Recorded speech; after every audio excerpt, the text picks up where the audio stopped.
Alhamdulillahi wa syukurillah wa la hawla wa la quwata illa billah. Allahumma salli wa sallim wa barik alaih. Yang terhormat Pak Wabub beserta Ibu dan juga istri saya tercinta, Ketua Tim Penggerak PKK serta jajaran. Yang saya hormati Ketua DPR beserta seluruh anggota Dewan yang terhormat, juga bersama Ibu, seluruh anggota Forkopimda bersama Ibu, Sekretaris Daerah beserta Ibu dan seluruh pimpinan OPD beserta Ibu, tokoh masyarakat dan juga orang tua kita bersama. Ini juga sekaligus senior saya ini kalau SMA, Bapak Haji Andi Said Pemusu, alumni Semada Makassar. Dan juga Bapak Andi Makmur Sada yang tidak mau disebut anak orang tua, selalu mau disebut sebagai anak muda. Ini senior dari istri saya ya, alumni Semansa Makassar. Juga Bapak Haji Muisarro dan Ketua Lembaga Adat Sanggabone.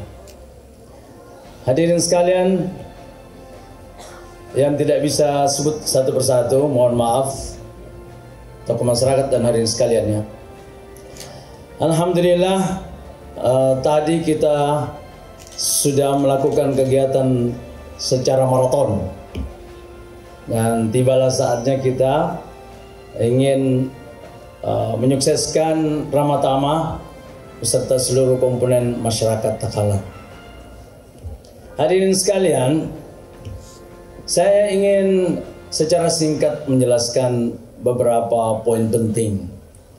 Pertama, hubungan saya dengan Pak Wabub. Beliau ini adalah kakak saya.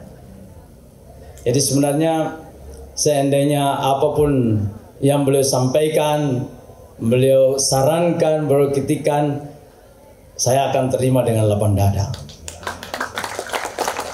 Dan beliau ini adalah Ketua Nasdem, salah satu pengusung saya, berdua dengan beliau. Dan kita sudah melewati pasang surutnya dan dinamikanya. Maklumlah para politisi. Tetapi ada keistimewaan tuh para politisi. Ya. Cara pandangnya berbeda dengan para birokrat. Termasuk pasang surut saya dengan Pak Ketua DPR yang juga sekarang menjadi pimpinan dan sekaligus pembesar di Partai Keadilan Sejahtera. Saya kira para politisi memiliki pakem tersendiri di dalam menjalankan aktivitasnya sebagai politisi. Dan oleh karena itu, saya kira sepanjang 5 tahun ini, apapun pandangan publik terhadap hubungan antara para politisi ini, tetapi pada akhirnya kita bisa melihat pada kinerja yang kita lihat sama-sama yang sudah disampaikan oleh Sekretaris Daerah. Ternyata dinamika itu membawa berkah. Ternyata dinamika itu membawa kinerja baik. Jadi jangan dilihat pada dinamikanya, tapi lihat endingnya. Kan kita biasa melihat film-film Bollywood, film India. Kadang-kadang menangis, kadang-kadang menyanyi, ya kan? Tapi ternyata di akhir film itu semuanya ending. Endingnya happy ending. Nah itulah salah satu keistimewaan para politisi. Hadirin sekalian, yang kedua hubungan saya dengan para birokrat. Tadi sudah disampaikan oleh Pak Sekda bagaimana prototipe dari dua pimpinan. Dan saya sendiri tidak menyangkal itu. Saya orangnya maunya cepat-cepat. Jadi kalau saya sudah pikir dalam-dalam, diskusikan dengan beberapa stakeholder terkait, dan kita sudah yakin bahwa itu jadi, pasti saya bilang jalankan. Contoh seperti kecamatan, saya bilang seluruh pejabat yang terkait dengan kecamatan jangan pernah pulang ke Takalar kecuali bawa SK kecamatan. dan harus dikerjakan cepat. Jadi jarang saya meminta untuk bekerja lamban. Kenapa? Eranya seperti itu. Dan saya kira mulai dari sekda sampai ke bawah itu sudah terbiasa dengan pola kerja seperti ini. Karena ekosistem kita itu digitalisasi, itu menganut pakem the real time. Jadi dia harus dikerjakan cepat karena seluruh informasi bisa kita dapatkan real time. Kapan terjadi kita bisa tangkap. Nah, oleh karena itu selalu saya katakan kepada seluruh pimpinan OPD, sebenarnya dengan model-model yang kita kembangkan, Anda jangan pernah puas menjadi kepala OPD di Takalar. Bukan zamannya lagi. Jangan terlalu mengagung-agungkan jabatannya di level itu. Sudah bukan zamannya. Kenapa? Karena kita ingin memberikan kontribusi lebih besar bagi bangsa dan negara. Dan ekosistem cepat yang kita sudah bangun itu memungkinkan Anda untuk bersaing pada level yang lebih tinggi. Jadi kalau Anda tidak bersaing pada level yang lebih tinggi, Anda telah menyia-nyiakan ekosistem yang telah membentuk perilaku, ya, budaya yang kita bangun sama-sama. Jadi itulah sebabnya kalau ada isu, ya, sekretaris daerah dicalonkan sebagai penjabat bupati, ya wajar lah. Lebih tinggi dari itu pun bisa. Demikian juga kepala-kepala OPD-nya, ya. Kalau diusulkan jadi penjabat bupati, saya kira layak-layak aja. Saya kira layak-layak saja. Dan kita dorong semuanya kepala OPD untuk tidak berhenti di Takalar, tetapi lakukan mobilisasi vertikal. Jadi saya berharap dari coaching selama 5 tahun bersama saya di bawah pohon talise, yang juga hadir Pak Kajari di situ, hadir Pak Kapolres di situ, hadir Pak Dandim di situ, hadir semua birokrasi di situ, dan kita semua di coaching oleh beliau-beliau. Saya kira itu modal dasar untuk melakukan mobilisasi vertikal. Apalagi di coaching di DPR, nah, itu lebih sulit lagi. Kalau di bawah pohon talise kan kita senang-senang, minum-minum kopi kan. Kalau di DPR kan tegang-tegang, ya enggak? Jadi itu coaching harus dianggap sebagai modal dasar untuk bisa berkembang. Kita berharap bahwa putra-putra terbaik Takalar ini bisa menjadi diplomat pada level-level di atasnya. Karena itu beberapa kawan bujuk-bujuk istri saya. Dia bilang tetap makin jadi kabupaten sehat. Saya bilang sama istri saya, aduh, kamu ini caranya ini selalu ingin melihat ke belakang lagi. Tatap tuh masa depan. Saya bilang, kan sudah dikasih sama UNAS sebagai kepala pusat studi gender. Dulu kepala pusat studi gender itu eselon 2, sekarang jadi fungsional. Itu yang dikerja. Jangan lagi tatap ke belakang, sudah ada penjabatnya nanti dengan istrinya. Udahlah. Yang saya harap dari istri saya itu jadi profesor. Saya bilang. Dia bilang kenapa? Saya bilang saya takut suatu ketika saya diamanahi jadi menteri.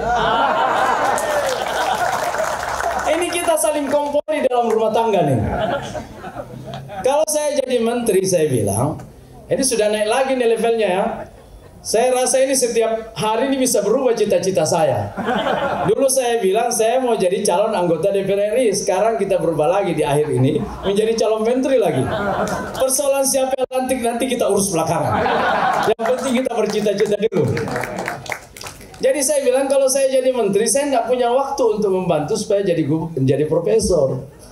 Jadi ada waktu 1 tahun untuk mengurus profesornya. Karena tahun 2024 saya takut kita dilantik jadi menteri.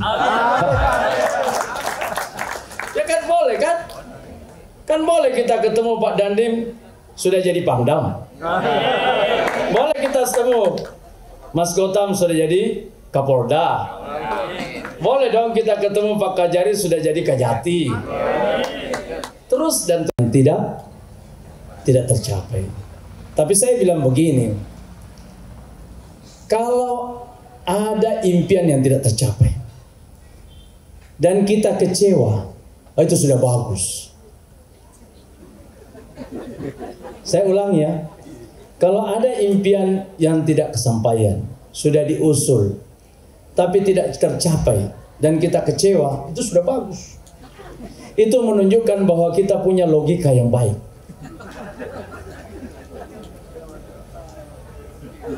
Ya, itu logika yang baik. Kalau ada kecewa, yang tidak bisa begitu anak kecil, yang disebut oleh agama belum balik. Kenapa? Selalu maunya dipenuhi, dan nanti dia bahagia kalau dipenuhi. Itu namanya anak kecil. Orang dewasa itu sudah siap mentalitasnya untuk kecewa. Dan boleh jadi kekecewaannya itu berbuah baik kalau ditanggapi secara positif. Tapi ala kulli hal, saya kembali lagi seperti tadi, memohon maaf jika ada yang tidak kesampaian. Nah, kepada masyarakat saya berharap bahwa kita sama-sama mengawal kemajuan Takalar. Apa saja yang berhasil secara kolektif kita sukseskan di Takalar, baik itu yang disampaikan Teta Isa, jalan, program Satu Sapi, sampai kepada peresmian secara soft opening dari Rumah Sakit Internasional dan juga rumah jabatan ini, ya, itu merupakan batu bata untuk menuju Takalar yang lebih maju, dan kita harus kawal itu. Saya rasa kita harus sepakat semua bahwa pencapaian ini adalah upaya maksimal yang telah kita lakukan secara kolektif selama 5 tahun. Tetapi ini bukan akhir segalanya, ya, bukan akhir. Ini baru pembangunan pondasi. Ya, kalau kita menengok kota-kota kabupaten di Jawa, kita akan mendapati prototipe kota yang seperti ini. Ada alun-alunnya, ya, rumah jabatan menghadap ke jalan poros, ya, ada taman hijau, dan itu kita bisa wujudkan secara bersama-sama. Jadi mari kita mengawal pembangunan yang akan berlangsung terus-menerus, dan saya berharap kita belum dapat bocoran siapa sebenarnya yang dapat SK secara resmi dari penjabat bupati yang akan menggantikan kami di Takalar. Tapi saya berharap kita semuanya sama-sama mendukung kehadiran beliau nanti pada saat dilantiknya nanti, insya Allah besok. Karena sekali lagi pembangunan ini tidak boleh berhenti, dan kita tidak bisa bernostalgia untuk mengatakan, wah, di sana dulu kita lebih bagus di zamannya Pak Samsari dan Haji Dede. Jangan. Waktu datang pejabat baru itu harus diterima dengan lapang dada. Dan kita harus menganggap bahwa siapapun penjabatnya nanti itu adalah pemimpin baru kita. Dan kita harus berkolaborasi untuk kemajuan. Jadi yang kita pikir, jangan memikirkan individu. Yang kita pikirkan adalah sistem. Sistemnya menginginkan seperti itu, bahwa terjadi pergantian kepemimpinan di setiap 5 tahun, dan kemudian pada akhirnya negara memutuskan untuk tidak ada pilkada, dan juga memutuskan bahwa akan ada penjabat. Itu begitu keinginan sistem. Kita hanya bisa mempertahankan NKRI ini apabila kita sama-sama menghormati sistemnya.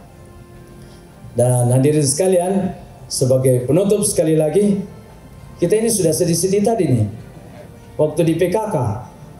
Jadi saatnya kita sama-sama sekali lagi bermaaf-maafan, dan kita sama-sama satu tekad untuk membawa Takalar jauh lebih maju. Billahi taufiq wal hidayah. Assalamualaikum warahmatullahi wabarakatuh.